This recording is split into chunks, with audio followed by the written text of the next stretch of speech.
पाकिस्तान के लिए आखिरी और वाहिद उम्मीद फ़खर जमान, जो कि पाकिस्तान के न्यूजीलैंड के ख़िलाफ़ इफ्तिताई मैच में इंजर्ड होकर खेल से बाहर हो गए हैं। उनकी जगह इमामुल हक ने ली है, आप सबको इल्म है।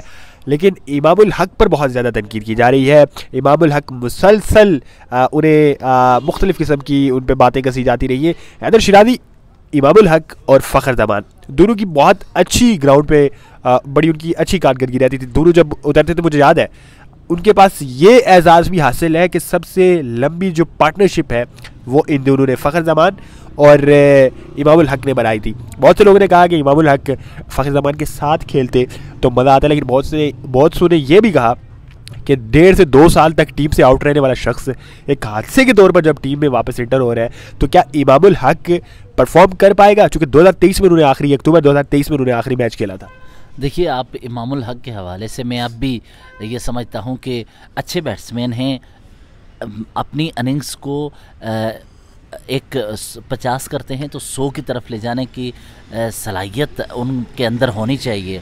30-40 रन्स को आगे आप सेंचुरी की तरफ लेके जाएं। देखो, 10-20 रन्स को 50 की जाती है।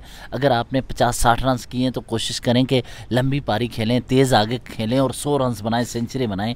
इनके अंदर वो लैक वो कर रहे थे, वो सलाहियतें हैं। मैं कैसे आप माने, ठीक है, लेकिन एक चीज़ और, ओडीआई बिल्कुल स्ट्राइक रेट के अलावा अगर एवरेज की बात करें तो इमामुल हक आपको टोकते हुए उनकी 48 एवरेज है। आपको पता उनकी एवरेज 48 है। और उससे पहले नाज़रीन के लिए ये बताना बड़ा इंपॉर्टेंट है, जो इमामुल हक ने रिकॉर्ड्स बना रखे हैं। इमामुल हक पाकिस्तान के वो वाहिद खिलाड़ी हैं, बल्कि दुनिया के वो दूसरे खिलाड़ी हैं जिन्होंने सबसे जल्दी यानी कि सबसे तेज़ तरीन उन्होंने 1000 रन मुकम्मल किया था। इमामुल हक को ये एजाज़ हासिल है। इसके अलावा दुनिया में सिर्फ आज तक 13 खिलाड़ी मौजूद हैं जिन्होंने डेब्यू किया और डेब्यू के दौरान सेंचुरियां की, और उनमें से इमामुल हक भी एक है। और पाकिस्तान की ये सिर्फ दूसरे खिलाड़ी हैं। पाकिस्तान में सिर्फ 2 खिलाड़ी पाए जाते हैं जिन्होंने डेब्यू के साथ सेंचुरी की। और इसके अलावा एक और एजाज़ भी इमामुल हक को हासिल है, और वो ये है कि इन्होंने इंग्लैंड के ख़िलाफ़ सबसे ज़्यादा इनफरादी रन्स बनाए थे। आज तक कोई भी क्रिकेटर, वो 160 के लगभग थे या 165 के लगभग थे। बहरहाल कोई भी पाकिस्तानी खिलाड़ी आज तक इतने रन्स इंग्लैंड के खिलाफ नहीं बना सका। और आपके लिए एक और मज़ेदार बात बताता चलूँ, आज तो आपने मेरा ख्याल है इमामुल हक पर PhD कर ली है। एक और बता दें, तनकीद हो रही थी तो मैंने कहा उनके बारे में जानना बड़ा अहम है आपके नाजरीन के लिए। हूँ कि प्रॉपर उन्हें जो आपने 50 रन किए हैं तो उसको 100 में कन्वर्ट करें। दूसरा मैं पहले बता दूं कि इमामुल हक को एक और एजाज़ हासिल है, इमामुल हक और फ़खर जमान दोनों को, कि इन्होंने सबसे लंबी पार्टनरशिप कायम की है। यानी कि जो 300-350 रन की थी गालिबन जिम्बाब्वे के खिलाफ, और इमामुल हक और फ़खर जमान ने खेलते हुए 350 रन की पार्टनरशिप कायम की थी। देखें, एक और आपको इनकी स्टैट्स के हवाले से बात करें, 48 की एवरेज है इनके वनडे की, टेस्ट मैच में 37 की एवरेज है, और 48 की एवरेज इनकी है। मतलब ये हर इनिंग्स में 50 रन बनाते हैं तकरीबन 48। तो मैं अब भी कहता हूँ कि इनकी सलाहियतों से फ़ायदा उठाना चाहिए।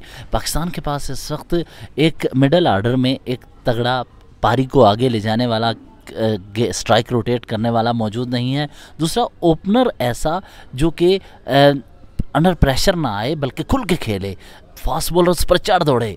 देखिए, रोहित शर्मा हिटमैन है, वो बॉलर्स को टिकने नहीं देता, वो बॉलर्स के नर्व्स के साथ खेलता है। इसी तरह इमामुल हक को भी चाहिए कि इमामुल हक इस वक्त बॉलर्स की जो बॉलर्स कोशिश करते हैं विकेट लेने की या बैट्समैन को दबाने की कोशिश करते हैं, तो वो नफसियाती तौर पर उन पे चढ़ाई करें और पाकिस्तानी टीम को जितवाने में अपना किरदार अदा करें। 48 की एवरेज का मतलब क्या है कि ये अच्छा बैट्समैन है, और 72 मैचेस में मुसलसल 48 की एवरेज।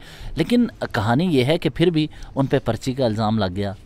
वनडे में अच्छा परफॉर्म कर रहे हैं, लेकिन नहीं लगना चाहिए नो डाउट कि इमामुल की वजह से उन्हें टीम में रखा गया।